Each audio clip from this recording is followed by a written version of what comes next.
নদীর তীরে বিশুদ্ধ বাতাসে শরীরের ক্লান্তি দূর করতে ওয়াকওয়ের সিঁড়িতে বসেছিলেন পঙ্গু বৃদ্ধ নজরুল ইসলাম, কিন্তু কয়েক ফুট সামনেই ময়লা আবর্জনার দুর্গন্ধে অতিষ্ঠ তিনি।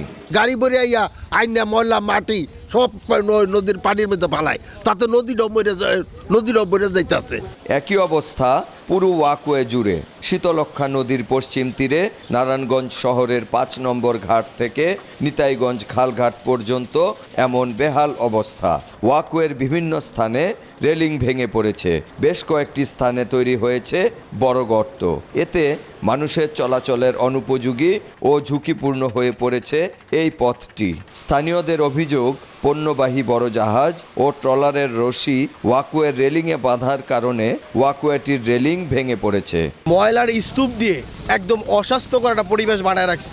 যখনই বাতাসটা ছাড়ে দুর্গন্ধ এখানে বসা যায় না। ভাঙনের সরে শ্রমিক কাজ করে, অসুবিধা হয়, একটা মানুষ যাইতে পারে না, একটা মানুষ ধাক্কা খেয়ে এখানে পড়ে যায়। এছাড়া ওয়াকওয়ের পাশে সদর থানা ও একটি ক্যাম্প থাকা সত্ত্বেও পুলিশের নজরদারি না থাকায় সন্ধ্যার পর পথটি পরিণত হয় ছিনতাইকারী ও মাদকের আস্তানায়। তাই ওয়াকওয়েটি দ্রুত সংস্কার করে নিরাপদ ও স্বস্তিদায়ক পরিবেশ নিশ্চিত করার দাবি স্থানীয়দের।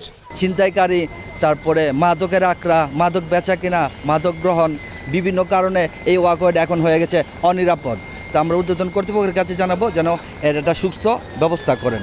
ওয়াকওয়ের বিষয়ে নীতিমালা প্রণয়ন সহ সংস্কারের জন্য ঊর্ধ্বতন কর্তৃপক্ষের কাছে সুপারিশ করার আশ্বাস বিআইডব্লিউটিএ কর্তৃপক্ষের। পাশাপাশি মাদক ও ছিনতাই রোধে ব্যবস্থা নেওয়া হবে বলে জানিয়েছে পুলিশ।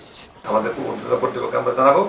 আশা করি এই যে জায়গাগুলি আপনার নষ্ট হয়ে গেছে বা ভেঙে গেছে, এগুলো খুব দ্রুতই আমরা সংস্কার করতে পারবো।